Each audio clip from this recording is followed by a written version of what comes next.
Di sebuah kota kecil, hiduplah seorang wanita bernama Zahra. Usianya sudah lewat 30, wajahnya lembut, tapi matanya menyimpan lelah yang dalam. Setiap pagi, Zahra membuka ponselnya, menatap media sosial, melihat wajah-wajah sempurna, kulit yang mulus, rumah yang mewah, hidup yang tampak bahagia.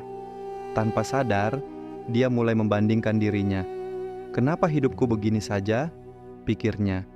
Kenapa orang lain bisa punya segalanya, sedangkan aku cuma seperti ini?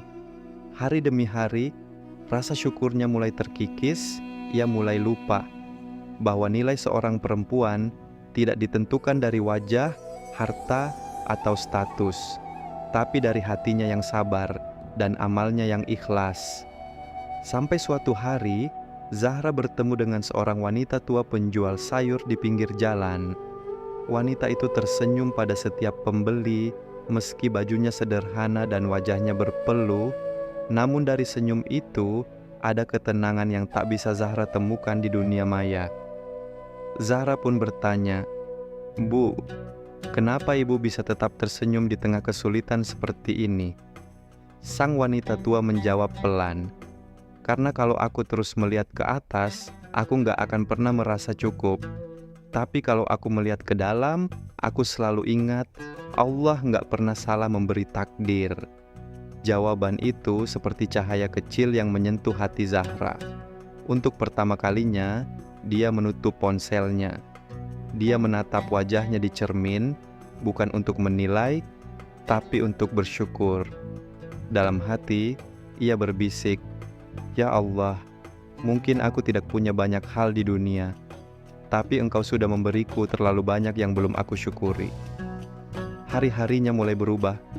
Zahra mulai menikmati hal-hal kecil, aroma kopi di pagi hari, doa yang dibaca perlahan, senyum dari ibunya, dan kesempatan untuk berbuat baik. Dia mulai sadar, di dunia yang sibuk mengejar kesempurnaan, Allah hanya ingin kita kembali sederhana, cukup menjadi hamba yang bersyukur dan sabar.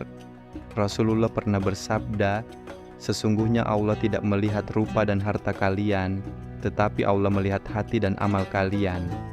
Hadis riwayat Muslim. Zahra menulis kalimat itu di dinding kamarnya. Setiap kali hatinya mulai goyah, dia membaca lagi. Dan di sanalah ia menemukan ketenangan yang selama ini hilang. Karena ternyata, di balik tekanan dunia yang menuntut kita jadi sempurna, Allah hanya ingin kita menjadi wanita yang tulus, yang hatinya penuh cinta, bukan untuk dunia, tapi untuknya. Jika engkau merasa tak cukup, tak cantik, atau tak sempurna, ingatlah, Allah tak pernah menilai dari apa yang terlihat oleh mata manusia. Nilai dirimu tidak berkurang hanya karena dunia tidak memujimu. Selama hatimu masih terhubung dengan Allah, engkau tetap berharga di sisinya. Untuk sahabat yang like dan subscribe, semoga selalu diberikan kesehatan rezeki yang melimpah oleh Allah Subhanahu wa Ta'ala.